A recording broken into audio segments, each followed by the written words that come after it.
The month of Ramadan has a lot of virtues that are connected to it.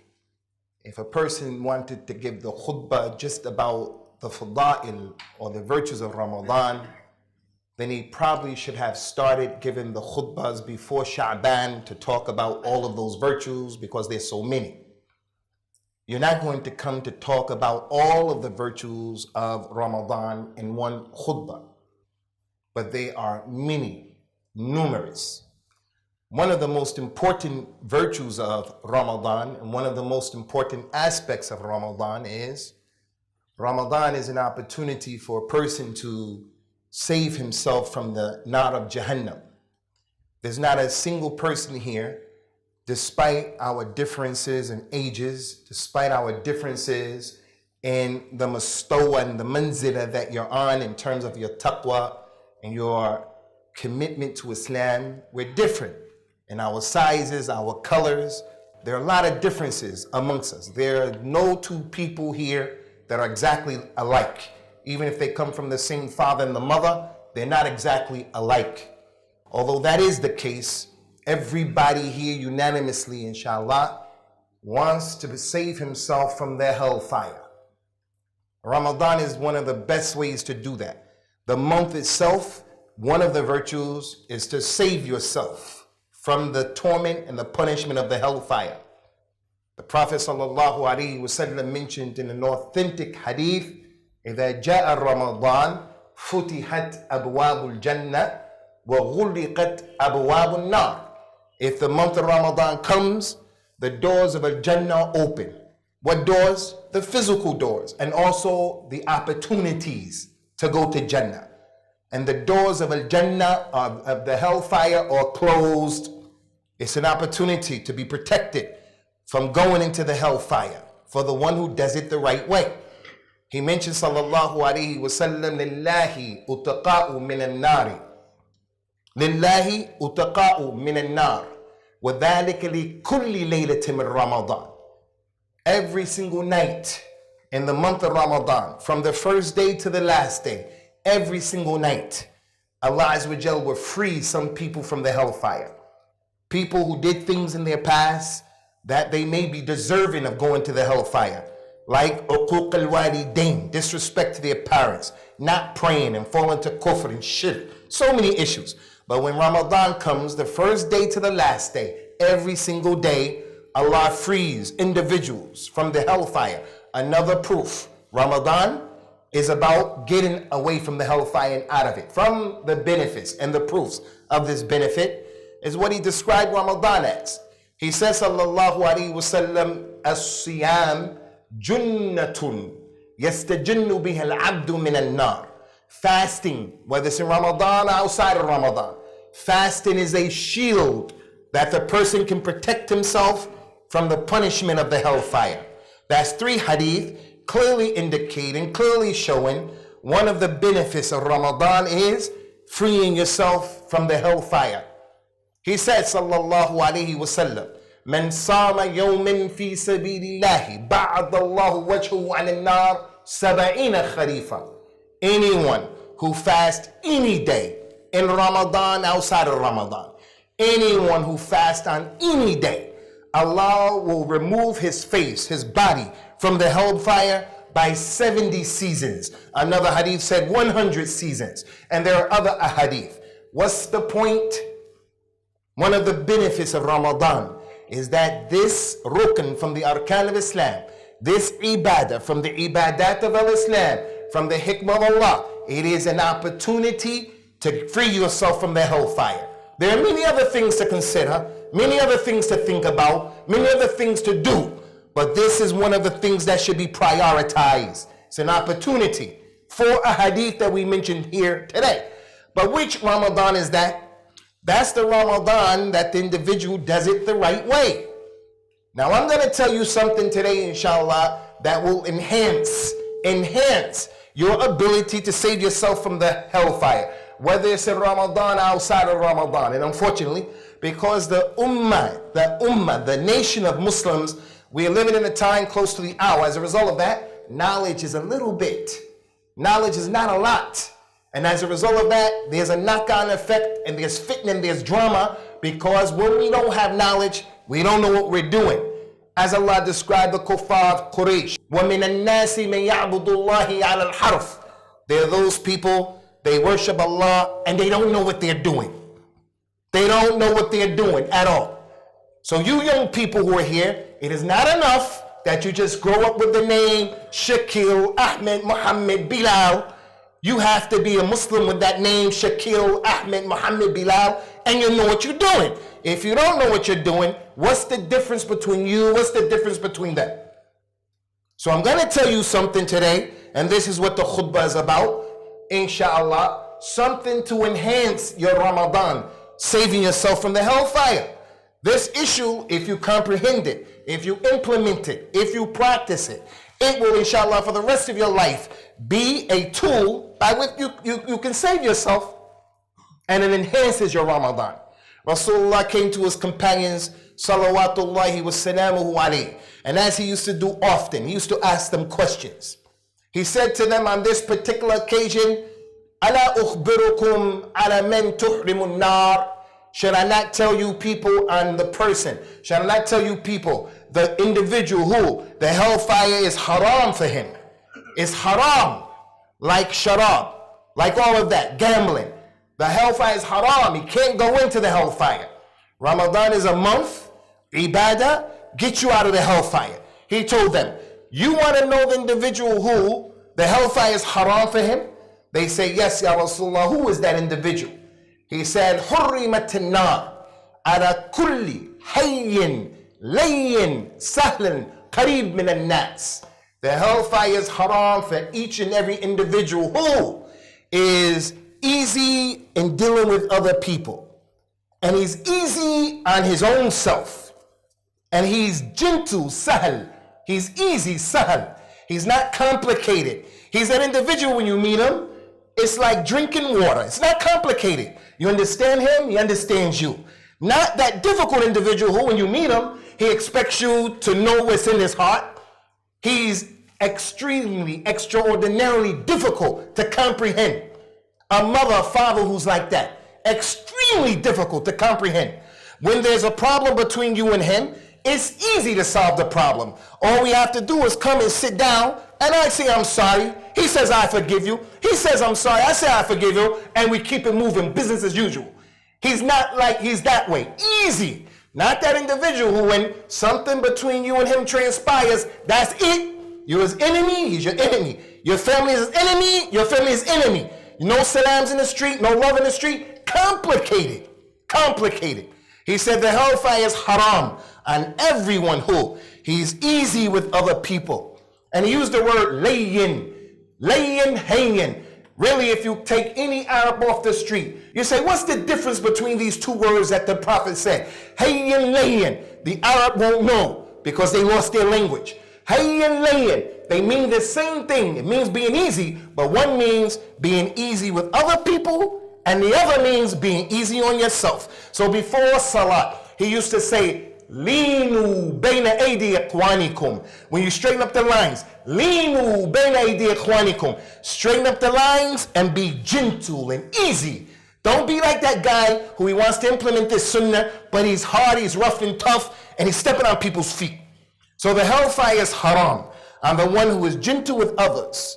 He's gentle on himself, and he's sahl, sahl, like the name Suhail, Suhaila, easy, gentle. And the last description he said, qareebun min an-nas, and he's close to the people, easily accessible to the people. Like the Prophet sallallahu alaihi wasallam, although he was the Sayyid of Bani Adam, and he was the Ashraf al-Shurafa, although that was the case, the slave woman could come to him and say in his ear, Ya Rasulullah, this is my problem. And he would just listen. The young man can come to him and he has a problem and he says, Ya Rasulullah, this is my issue. And he wouldn't say to him, get out of here, you're a youngster. Any and everyone can come to him. He was easily accessible. Not like sometimes individuals in our community. That individual, Ramadan, that individual, this is the one who the hellfire is haram upon him. To enhance that, go into Ramadan and be a person who is easy with people and easy on yourself. Be a person who is sahl, a person who's qareeb min al-nas. How is the individual not easy with people in the month of Ramadan? Many ways. It's the parent who has a child. He's 8, he's 9, he's 7, and he makes that kid fast the whole day in Ramadan, and the kid is not ready for that right now, especially during these long hours. So he has to allow his child, if he sees he's struggling, just do half of the day, just do what you can do the weekend. As for the father, the mother, who wants to give tadreeb to the child to learn how to fast, and that's from what the companions used to do, Ridwanullahi alayhim. As for the parent who does that without taking into consideration the dynamics of his kid, you are being shadeed.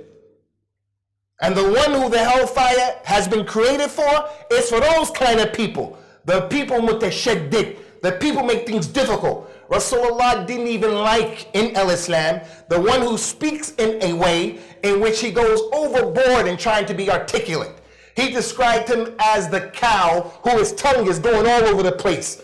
The one who goes overboard in trying to be very, very intelligent. We come from the village. We just simple, easy people. We don't need someone coming up here in the minbar talking to us in a language over our heads and we don't understand. We don't comprehend. Prophet Muhammad said, don't talk like that to people because it's not easy. You're the messenger. Give the message to the people in the way that they comprehend. How are people tough on other people in the month of Ramadan?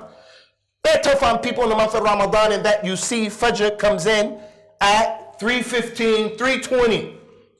But we're told you have to stop eating suhoor 30 minutes before Fajr time, 40 minutes before Fajr time. When the Prophet of Islam said, sallallahu alaihi wasallam, inna ma'shar al-anbiya umirna bi thalatha. All of the prophets, all of the messengers, they were ordered to do 3 things. One of those things that they were ordered is to delay the suhoor, to take the breakfast before you fast as close to Fajr as possible. You don't intentionally go beyond Fajr time. No, you don't intend to do that. But you set yourself up that if Fajr comes in, not as prayed, if it comes in, for an example, 3:45, you can continue to eat your suhoor up until 3:44, 3:43, 3:42. As for an hour before, 45 minutes before, Allah didn't tell the people to do that.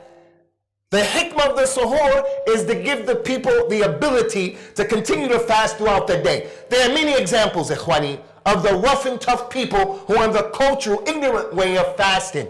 What's the difficult one? Dealing with other people. Many examples. What about the one dealing with his own self? And this is really what I want to focus on. The one is tough on himself in the month of Ramadan because he's sick and he doesn't even have to fast. I know someone close to me. They died a few years ago. They had high blood pressure and diabetes. They're from Africa. They couldn't see themselves, an elder. He couldn't imagine not fasting in the month of Ramadan. And he's an old man. When he fasts, he becomes sick. He loses consciousness. You have to put him on the bed. Rahimahullah ta'ala. He becomes incapacitated. As a result of Ramadan, Allah doesn't want that. Allah said in the Quran, لا تقتلوا أنفسكم إن الله كان بكم رحيما. Don't kill yourselves. Allah was forever merciful to you. Don't kill yourselves. So that individual who, in the month of Ramadan when he fasts, he has a headache. Most of us will suffer from headaches in the first day, second day. No problem. Go ahead and fast. The guy, he smokes cigarettes. May Allah help us in this month to kill that habit. So as a result of not having nicotine, coffee, he, as a result of that, gets a headache. No, you have to fast. As for the one who gets a migraine, that's the headache on the other level. You don't have to fast. And don't let anybody come and tell you, hey, I have migraines and I fast, so you must fast. Allah told us in the Quran, بَلَ الْإِنسَانُ عَلَى نَفْسِهِ بَصِيرًا. Every individual knows himself better than the next person. You can't tell me what's my threshold of pain. You can't tell me. No sheikh can tell me how much pain I can handle and how much pain I can't handle. So this one got his tooth pulled in the month of Ramadan. He kept his fast. But he is not the example for everyone else. He kept his fast, so everyone else has to keep his fast. I get my tooth pulled, I don't have to fast for that day. So what's the sick one? As Allah mentioned in the Quran, وَمَنْ كَانَ مَرِيدًا أَوْ عَلَى سَفَرٍ فَعِدَّةٌ مِّنْ أَيَّامٍ أُخَرٍ. In the month of Ramadan, anyone who is sick, anyone who is traveling, then let him make up those days from another time. So the one who makes things difficult on himself is the one who says, I'm going to travel from Keighley all the way to London, and it's haram for me to break my fast. What are you talking about? It's haram. What are you talking about? The Prophet allowed people to break their fast when they were traveling. And some of the companions fasted, others didn't fast. The ones who didn't fast didn't criticize them, and they didn't criticize those. But in another incident, he was traveling to the battle of Badr that happened in the month of Ramadan. He told the people, no one should fast today because they're traveling and they need their strength. No one should fast today. In another situation, they were traveling. When they were traveling, some people weren't fasting, some people were fasting. He looked over there was a commotion. He said, what's going on over there? If he was Hazir Nazir, if he knew the ilm al-ghayb, he wouldn't have said, what's going on over there? He would have been there. He would have known. Hey, what's going over there? What's the commotion? They say, Ya Rasulullah, there are a group of people who are fasting, and the heat is so strong that some of them fell out. They needed water, and they need people to fan them. He says, sallallahu alaihi wasallam, ذهب المفطرون بالأجور. Those people were not fasting. They took all of the reward today. Why? Because they're helping the other people. The best of the community is the ones who bring benefit to other people. So the one who's not easy on himself is the one who says, I can't break my fast during this month of Ramadan while I'm traveling because the airplane is easy. I'm going to Pakistan in Ramadan. I'm going to keep my fast all the way. You don't have to do that. If you want to do it, do it. If you don't want to do it, you don't have to do it. But if fasting while you're traveling is going to cause problems, you're one of the people that the hellfire has been made on because you're tough on yourself.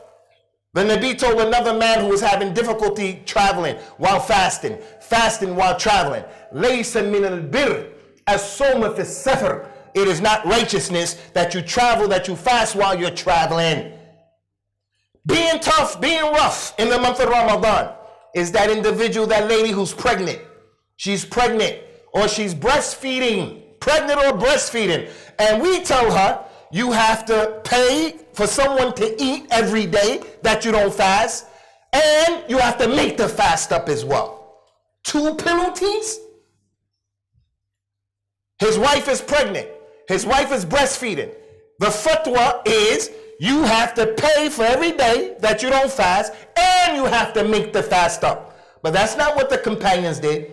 That's not what Ibn Abbas did. That's not what Ibn Umar did. That's not what Abu Hurairah did. What they did was they told the women from their own households who were pregnant, who were breastfeeding, for every day you don't fast, just pay the food and that's it.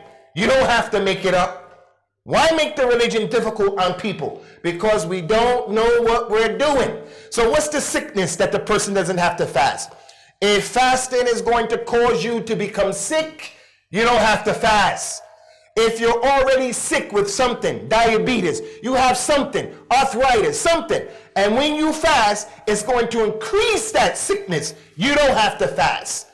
What sickness? Number 3, if a person is sick and by fasting, his shifa is going to be delayed. His shifa will be delayed. He doesn't have to fast. And he doesn't have to worry about it. He doesn't have to have any waswas in his mind. The people are fasting, I'm not fasting. The people are fasting, I'm eating.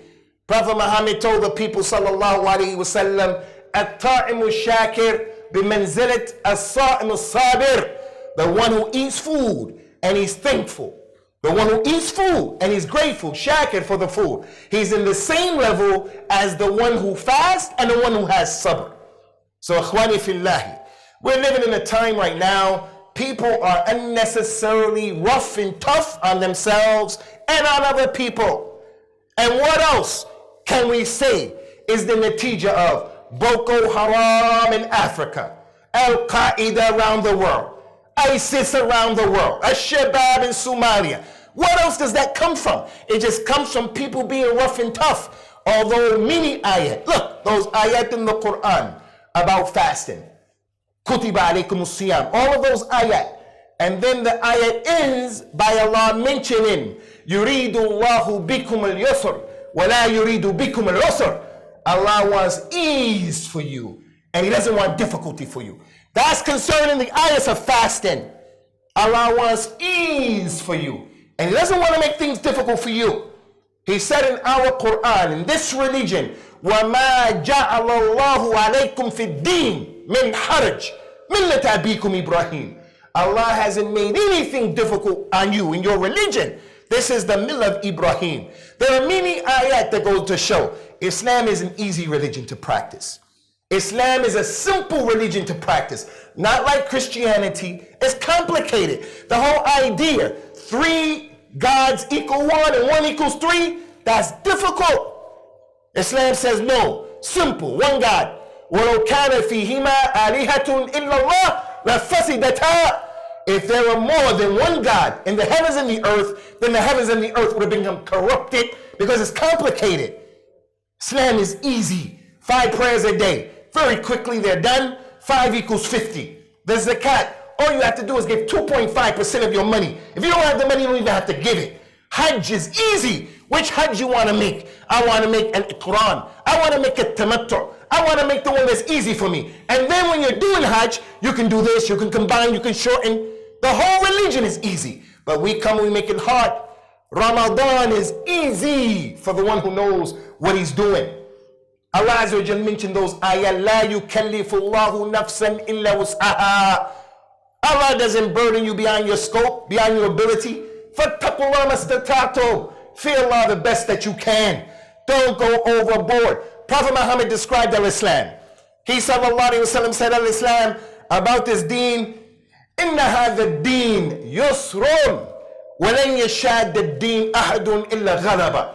This religion is easy.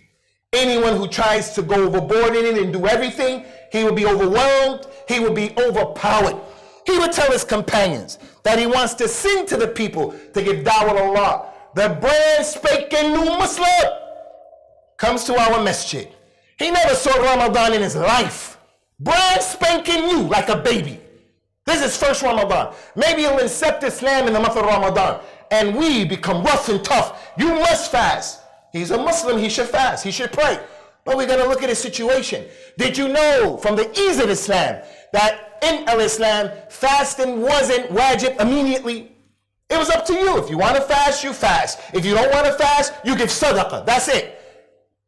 It was easy. You choose. Why was it like that? The same reason for ash-sharab al-khamr. Our mother Aisha said, may Allah be pleased with her, if Allah made drinking khamr haram, just like that, the Arabs would have left Islam. So even the companions were given the opportunity. Get yourselves used to fasting. He's a brand new Muslim. Relax. Yes, he should pray. Yes, she should wear hijab. Yes, she should fast. But take it easy. Take it easy. Allah took it easy with the companions. From his names is, he is Al-Latif. He is Al-Halim. Now I want to share something with you, brothers, that shouldn't leave any doubt in your mind about the ayat of the Quran that described the Mustafa al-Mujtaba sallallahu alayhi wa sallam. وَمَا أَرْسَلْنَاكَ إِلَّا رَحْمَةً لِلْعَالَمِينَ. He's a rahmah to the alameen. The alameen, that word means Rabbil Alameen. Al-Alameen means everything other than Allah. There's Allah over his throne in the way that befits his majesty. Everything other than Allah is the alameen. His arsh, the malaika, the kursi, the jinn, everything else is the alameen. He's the Rabbul Alameen. And Rasulullah was sent as a rahmah to the alameen. To the mankind, to the jinn, to the malaika. He's a rahmah. Look what happened. Sahih Bukhari, Abu Huraira, he said, Prophet was sitting in the masjid sallallahu alaihi wasallam.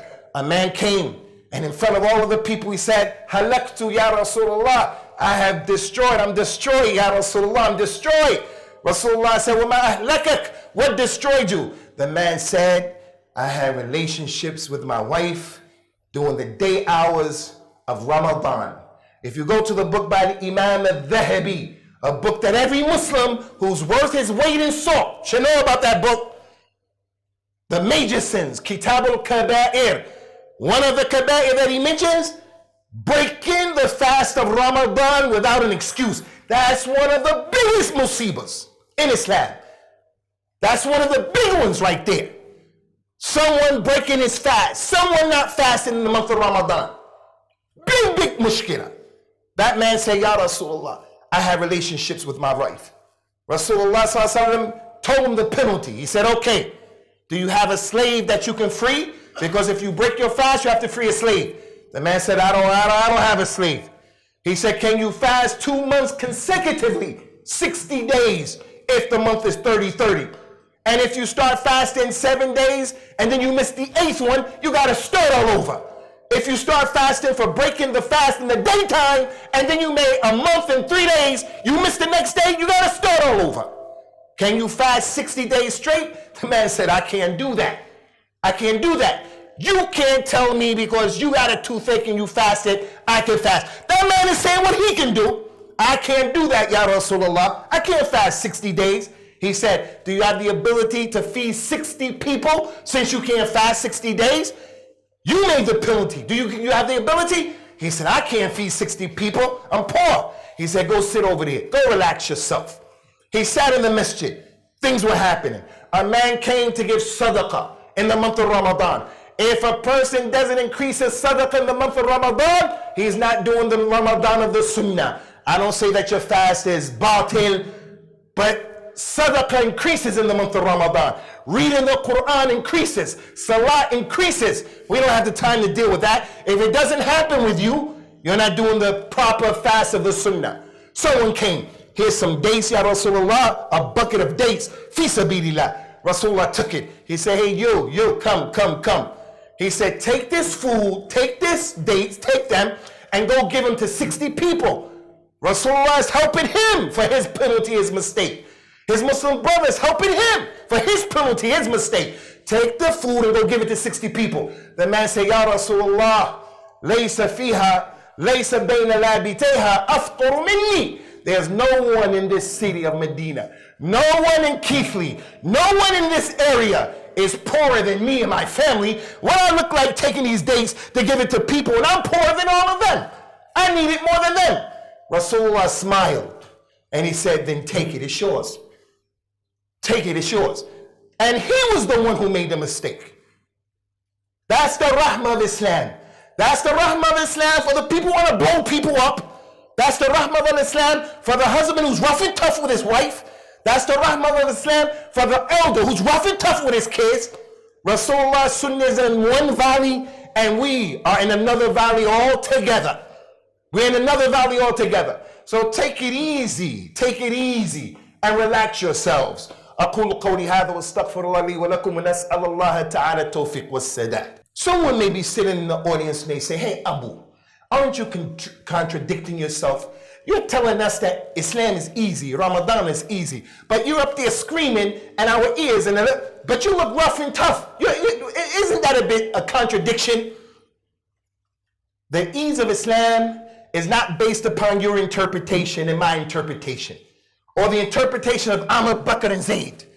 The companions said about the Prophet sallallahu alaihi wasallam, إِذَا اخْتَطَبَ إِحْمَرَّ عَيْنَاهُ وَعَلَى صَوْتُهُ وَاشْتَدَّ غَضَبُهُ كَأَنَّهُ مُنذِرُ جَيْشٍ. When he used to give the khutbah sallallahu alaihi wasallam, his voice would go loud, his eyes would become red, his anger would increase, his neck would pop out as if he was warning the people of an army gonna come and get them. So if there was an army of enemies, they're gonna come get us, and I see them and you don't, I'm gonna stand up here and say, okay guys, they're coming over there, we better get ready. If I did that, I would be a person who was violent. So someone says, hey, this khutbah is not easy. What do you? No, easiness is not on your interpretation and my interpretation. Listen, people from Keithley, listen. Right now in this country, normative Islam, normal Islam is under attack. There's a program that came out about a week ago on TV called The Biggest Mosque in the UK. It was a masjid in London, the size of 3 football pitches. And that masjid was being run by Qadianis, Ahmadiyyas. That's the type of Islam that the people will accept. The Islam where you don't have to pray, you don't have to wear hijab. We don't preach hatred to the community.